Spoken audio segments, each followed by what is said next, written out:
Hey everyone, this is Daniel, and in today's video, I'm going to talk about the new feature releases in Power Virtual Agents. Now, these are all the preview features that I've shown before, and now that the Microsoft build has completed, you see these features coming in as GA, which is generally available inside your Power Virtual Agents chatbot.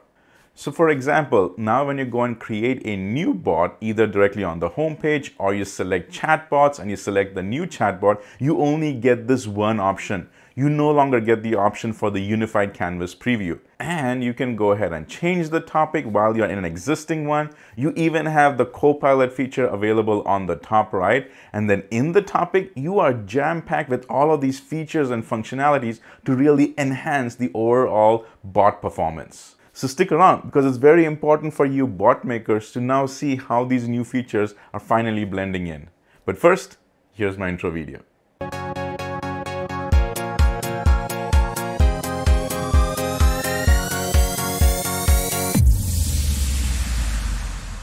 So let's get started. In this video, I will not be building a full chatbot from scratch because I'm just going to be focusing on the new features and functionalities. So it's important that you go ahead and actually leverage the topics of content below because actually you can fast forward to go and see any of the other features that you might be interested in. All right, just thought I'll let you know that. So here we are on the home page of the original chatbot, and here we are actually very familiar with it because it still has the menu on the left side, the horizontal one. It's got the hamburger menu, so you can basically collapse and expand. This piece you're actually familiar with. What I noticed over here is that now in this table for the recent bots, you've got all the name modified by and all these columns. But if you go and click on all bots on the right, before we had this option for bot type, which was classic. So anytime you actually used one of the preview ones, it will give you the option for preview. I'm not seeing that anymore. I don't see any of these other bots, which I know were preview ones. I'm not seeing that over here anymore, which tells me that the whole collaboration of what used to be called preview is now going generally available. All right, but we'll see more of that. So let's go and create a new chatbot. And there's two ways I can do that. Go to the home screen, and I can click on create a new chatbot. And it starts directly with step number 1, or I can just cancel from here. I can click on chatbots, I can click on new chatbot, and over here it brings me back to the exact same thing. Now I want to spend a few seconds over here too, is because I can go and give it the bot name. You and I are very familiar with it. Right over here, I can give it a very specific language. Now this language is only for a topic level, which means that you can't change the language in midst of the topic. So something that you want to keep in mind. And then this boosts your conversations with generative answers. This section is still in preview, which means you can only go and put a website over here. Remember, this website can't be any of your internal ones like SharePoint for now. It has to be an external website, and I've done a full video on that, so you can go and take a look at that below as well. So that example still remains, and currently it is in preview. But let's take a look at these edit advanced options in the bottom, because this is truly a big deal. So if I click on it, now you can go ahead and actually create your entire bot from the beginning directly inside a solution. And see, these are all the same solutions that you've actually created in this environment level. This is huge because remember, before what we had to do was go ahead and build a bot, go ahead and use the flows and everything. Then after the fact, create the solution and then import it into that solution. Right now, you can go and start building the bot directly inside the solution. Now, the only thing which has remained the same is that it doesn't give you the option to create the solution over here. So what you will have to basically do is step outside and go into either Power Automate or go into Power Apps, either one of those places. And then once you're there, go ahead and actually create your solution. So you'll come over here. Again, remember, it should be in the same environment as your bot. So same environment, go ahead and create your solution here. Once the solution is created, you will be able to go ahead and select that directly inside and then go and create the schema name and then move forward with it. So this is a very important thing. And remember, once again, when you go and give it the bot name, you select the language, click on the edit advanced options, and over there, select your solution. By default, it goes and puts it in the common data service default solution. But now you can also have the option to go ahead and create it upfront. Flexibility to go ahead and create a solution upfront and building everything inside the solution is huge. But let's continue now. So I'm going to click on back. I like everything I see so far. I'm going to go and click on create. Now this is awesome because over here it has this new little animation when the bot has been created. This is a huge step up from what it is. Granted, it's just a look and feel thing, but I really liked it because it needed that improvement. It needed that fresh new look for a while. So I really like this functionality, and they've done. So thank you for the Power Virtual Agents product group for doing that. I personally liked it. It brought a smile to my face. So now we are in the overview section of the specific chatbot that we created. And over here also, all of those preview features are slowly sneaking in. Right off the bat, you see on the bottom left, now the bot goes and gives you that first hello or that first introduction. In the earlier iterations or the earlier versions of the PVA, you actually had to type in something to trigger the conversation, and then the bot would come back and say hello. But right off the bat, now the bot does hello, which I really like because the bot is taking the first step towards the conversation. It's just really a huge improvement. Everything else you've seen, you can go ahead and toggle this on so that it will track between topics. That is already there. You have the functionality to go and hide the bot. You've got the functionality to go and start the bot. This all piece is very familiar. What I'm going to do now is let's go and start building a topic. So in the topic over here, you see that now we only have 3 lessons. Previously, there used to be 5, but now it is only 3 lessons. And then all of these other ones, which are existing good ones like goodbye, greetings, and everything, you can go ahead and now edit those as well.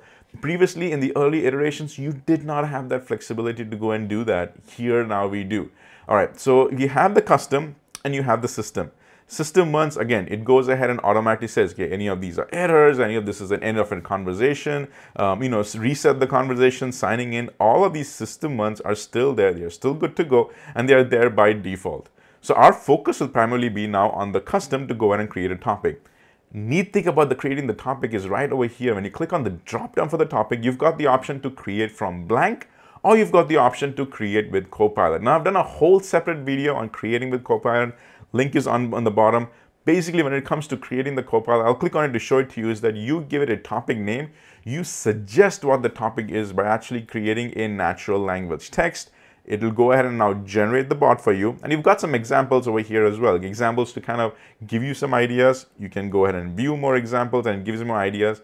This is using it with the Copilot to create the bot.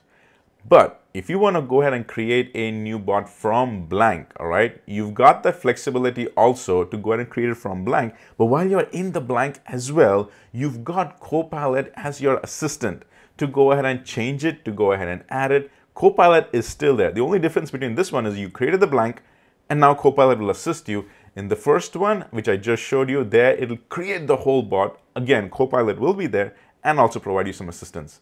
So this is the first section now that we are inside the topic. Beautiful thing on this new version now is now you're in the topic, you can switch around the topics regardless of which topic type it is, which is pretty neat because now you don't have to go outside it. In the topic, you can go ahead and make these changes. So I'll actually go and say the new and improved bot topic. All right, so I'll just give this that name so that we have something to work with. So here now is our new look and feel. All right, so when I go to the triggers, if I want to go and make a change to the trigger, I click on edit, and over here I can go and start typing in my phrases. This part we're also very familiar with because over here I can go and put in whatever I want, make sure that the phrases matches the specific topic because there's no overlapping that goes on. So that part you just have to think ahead of time, separate topic altogether. Basically, this is where you go ahead and add the phrases. And the requirements are basically the same. It says to start learning, the bot needs 5 to 10 short trigger phrases and gives you some tips over there as well.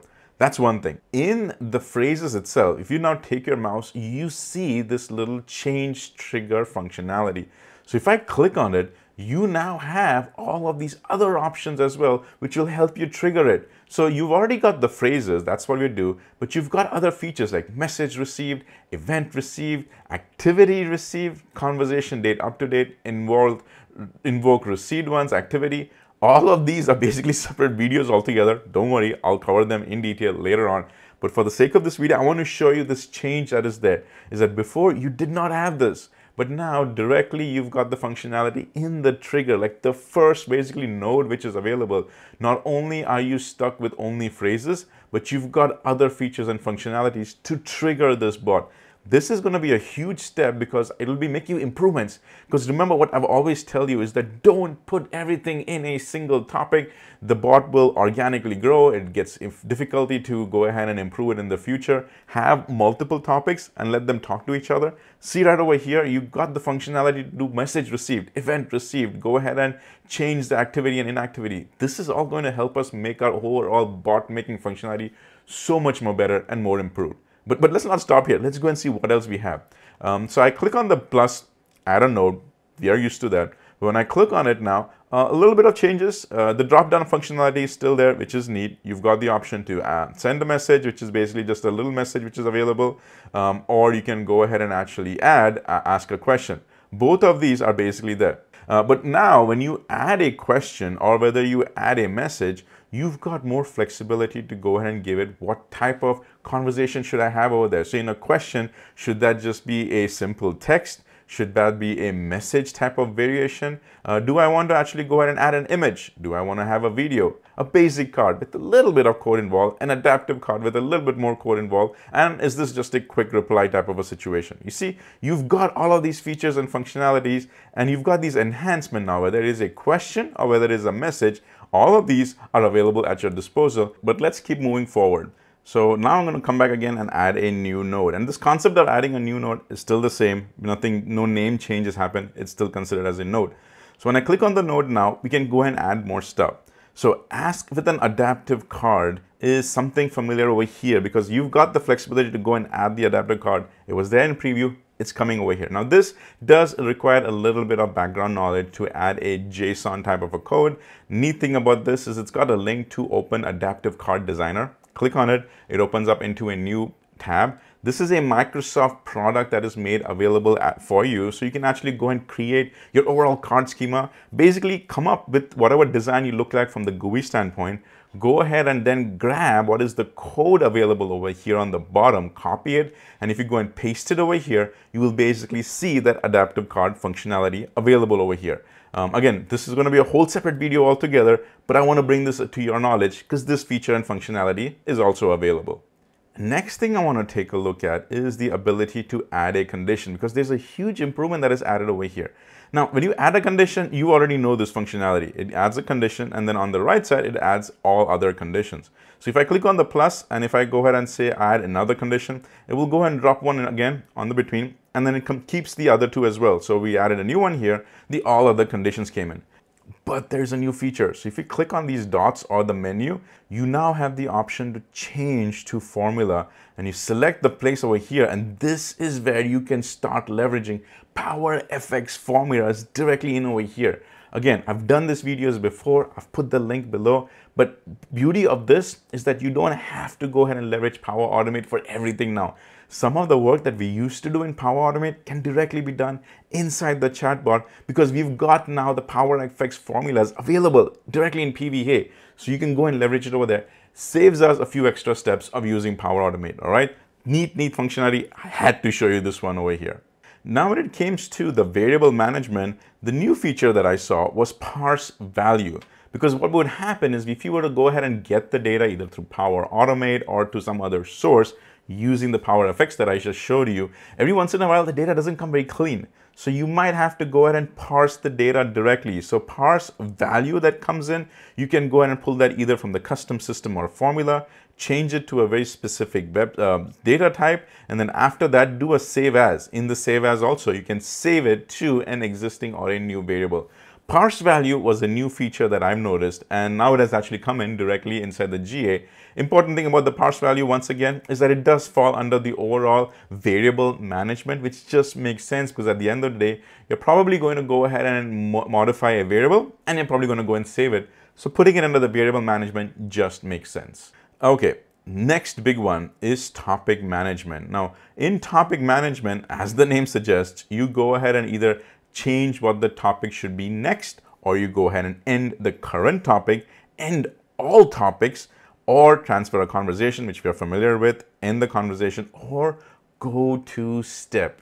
Now, you and I both know going to step was a little bit difficult before. And I say difficult, it meant that you actually had to go ahead and select the node, then drag the node and make its connection up before. In fact, if you go and watch some of my videos in the past, I've actually demonstrated this. It was a little bit tedious, not very intuitive, and let's just say it was difficult to get that done the first time. I had to do a dragging, dropping, connecting. It did get a little bit complicated.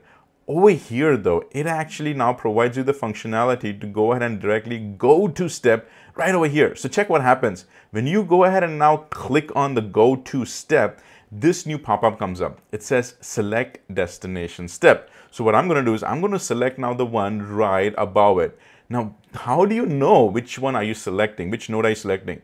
Well, once you see this text show up, now if you go and highlight something, it actually shows you. See, watch these borders that show up. Moment I hover my mouse over it, that's the one that I'm selecting. That's the one that's going to be my destination step.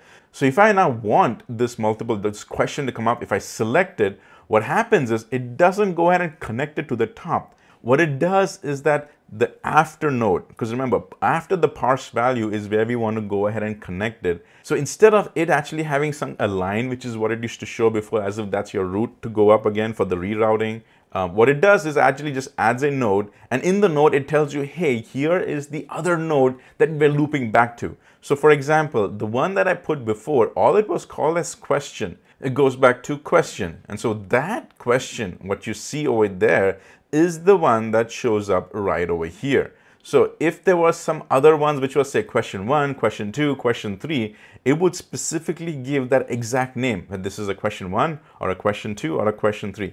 That's how the loop works. And it works really well, helps you so that you don't have to go through that trouble of going ahead and linking it back. This loop feature I really love. And since we're talking about this loop, there is one more feature that's hidden, but it's very important. And it's part of the questions. So with the question that we've selected, if I go and click on this properties, on the right, it shows question behavior. But if I click on it right over here, it gives you the skip behavior properties. So it says allow the question to be skipped or ask every single time. And then from the reprompt, how many times should I allow the reprompt? Reprompt up to 2 times, or should it be only once, or don't repeat. These are important settings that you will start to use. Moment you get comfortable with the overall logic of your bot and you want to go and tweak it, you will start to use the skip behavior, because now the bot will start to get a little smarter. It will decide. You can actually help train the bot and help me make a decision that, hey, these questions I need to be asked again and again, because it's going to go ahead and affect all the other sub nodes. Or if it's going to be the exact same answer you're going to get again and again, for example, asking the user what your full name is, the name's not going to change. Well, in that case, the skip question can come in handy. So again, for the skip question, you have to click on the node menu, and then in the node menu, you will see the question behavior. And then in the question behavior, you see all of these properties to go ahead and modify.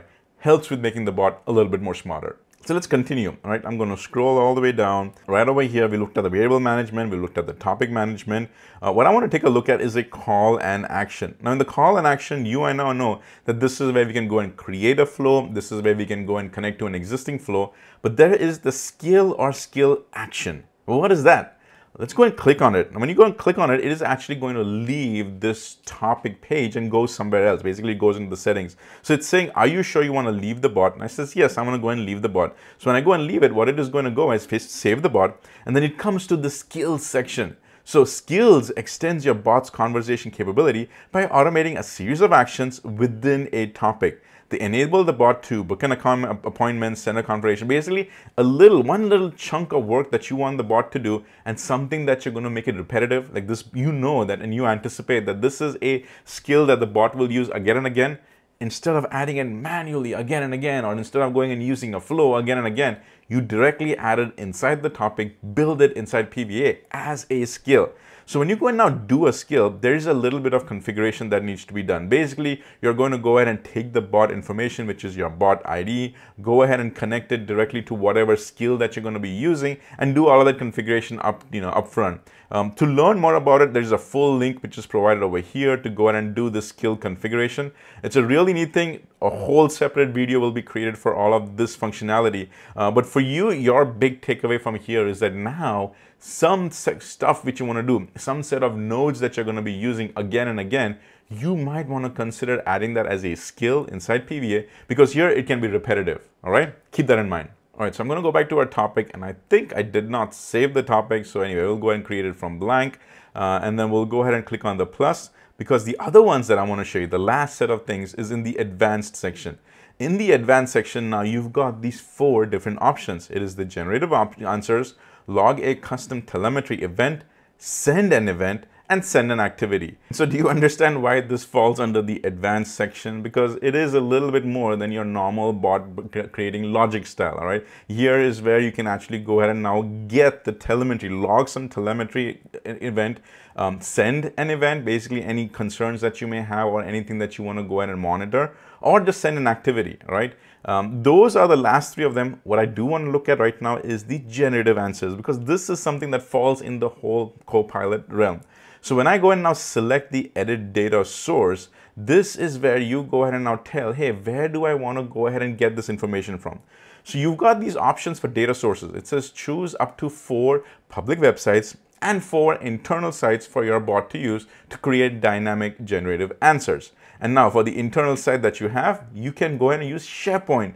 Now there is some permissions thing involved, because the person who's making the bot should make sure to have access to the SharePoint site. There is some details involved that. Save that for another video. But you've got now this flexibility. Not only can you use 4 public websites, but you can also use 4 Microsoft internal websites. And then you can also go and put in some custom data features and functionality. Now, if I just go one step to the back, you will see that the content moderation, especially for those public websites, has 3 different levels. There is the low, medium, and high. And then based on what you select for the content moderation, it will say that the higher level of moderation means that the bot's answers will be more relevant. But if you go and say lower, it's going to actually give you more answers, but they not be fully relevant. So something to keep in mind, which one you want to actually go and do is use a high one, or if you want to go and low one, each of them will provide a answer, but then you have the option to go ahead and do some content moderation. And then once the data comes in, you've got the flexibility to go ahead and save it as a variable. For the remaining 3 advanced settings, we'll quickly go take a look at that. For the advanced, you can go and do a log a custom telemetry event. As you can see, now if I go and click on properties,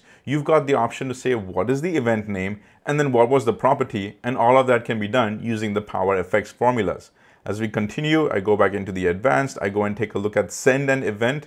Again, you gotta have the flexibility to go and get what the event activity is. Again, information of that comes from the channel data. The channel data contains parameters specific to the channel to be handled by the client. And that can be an event, that can be a message, that can be an activity. And then once you've got what the name is, you can go ahead and get its value. Again, going back now for the next one to the advanced, send an activity. It's very similar to send an event. Same thing over here. What is the activity name? What is the channel data? We can get the channel data based on the Power Effects formulas. And the same thing, it's based on the event activity message. As you can see, for that event and the activity, you can swap back and forth over here. But all 4 of these now fall under the advanced sections that you have access to. And finally, I want to take a look at the settings functionality. So in the settings, we did go and take a look at the skills. I told you what the skills was. This is something that is something which is going to be reusable. And for specifically the skills type that you want to go ahead and use, which you can configure, this is where you go and build your skills. More information on that to come. But after that, you've got AI capabilities. Now in the AI capabilities, again, this is where you can go ahead and do the bot level content moderation. Some of this was available in the advanced settings of that bot, but that was at a node level. While over here, you can go and do it at a bot content moderation. And that is again, same thing, high, medium, and low. High means the bot will give you fewer answers and the answers are more relevant. Low means the bot will generate more answers, but the answers may not be very irrelevant. Maybe it may have some inaccuracies.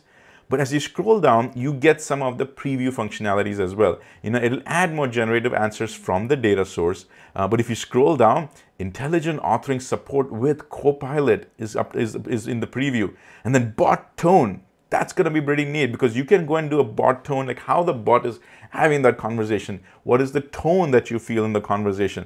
Things like that, you will have the flexibility to go and manipulate it depending on what type of conversation and topic that you're creating. So hopefully this general walkthrough of all these features which used to be in preview are now generally available has been helpful to you. gives you an overall idea of where these new features are, how they are available at the overall bot level or topic level or inside each of the nodes. Hopefully that has been helpful to you, and now you can start planning for either enhancing an existing bot or for the newer bots that you're going to create in the future. And as always, keep using Power Virtual Agents. Hello, hello, hello. So if you like this video, go ahead and click on that subscribe button and smash that like button. Also, if you have a few extra seconds, can you go ahead and put in a comment? Either say something nice or give me ideas for my next video. And until then, see ya.